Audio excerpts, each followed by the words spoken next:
This is me when I was a child. I could not read yet, but it seems I am reading the newspaper. I cannot find a more eloquent image to explain why I am dedicated to communication, to power relations. It is in my blood. Now I am 55 years old, well, almost 56. I have the hope that some of you, the people who are watching this video, think that I do not look my age. And I'm afraid I look how old I am. I don't intend to deceive anyone, especially myself. I like my age, despite my knees already hurt, because it allows me to look back and feel satisfied with what I have done. I have lived a good life, and I want to continue living it. I owe this feeling to my parents, of course, to the education and example I received from them, to a persistent curiosity has led me to not stop training, and to a positive attitude towards life. Training has been the lever that has allowed me to live better than my parents, a goal that should be a common thought of any generation. However, I'm not sure that my children will live better than me, even though they have more and better education than me. This could break one of the axes that drives the progress of society, intergenerational hope. This concern has led me to reflect on diversity and generations, a perspective that, in my opinion, will be increasingly present in the social debate as a consequence of the aging of the population. I'm going to give you some data to focus this thought. Between 1960 and 2019, life expectancy increased notably around the world. From the initial 50.7 years, it increased for men to 70.6 years.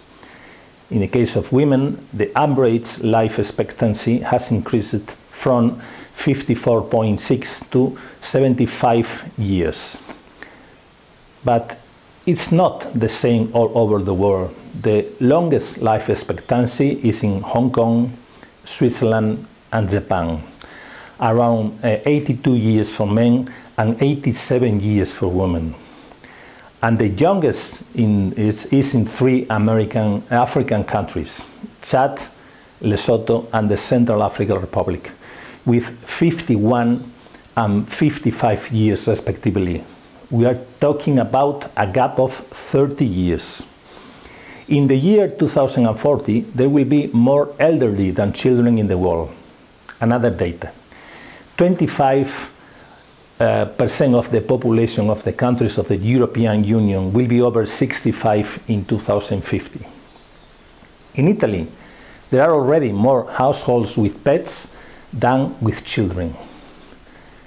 Between 2010 and 2015, the world gained 77 million urbanites annually. That means more than the population of France. This has happened while cities continue to occupy only 0.5% of the planet's surface. That is, we concentrate on less and less space. The 20 countries with the highest birth rates between 2015 and 2020 are located in Africa, the continent where young people have the less chance of progress.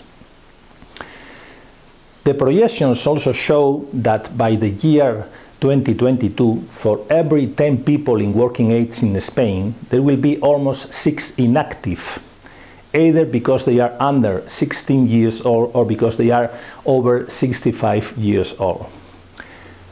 That means that by the middle of the century, the dependency ratio will be practically 100%. Which implies that each person of working age will support an inactive person. Spain is only an example of developed country with a low birth rate, but this example could be replicated in many other countries. On average worldwide, 1.6 jobs are replaced for each new robot. The substitution effect does not have the same impact according to the country's productive fabric, and it almost double in low-income economies than in high-income ones. If the average number of jobs supplanted by each new robot is 1.6 in developing countries. In developing countries is 2.2, and in rich countries is 2.3. In Europe, this transformation has already eliminated 400,000 jobs, and by 2030, researchers estimate that there will be 2 billion.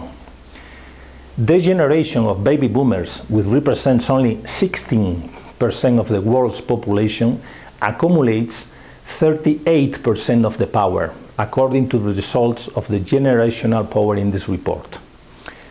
So we can conclude that if we live longer, and those who live longer will suppose an economic burden for a system that, to a large extent, the younger ones bear, if we live more together because urbanization, if many jobs will be automated, whether the workplace will tend to be more skilled, and above all, if young people do not grow up with the hope of living better than their parents and consequently of improving the world they inhabit, there is no doubt that there will be more tensions between generations.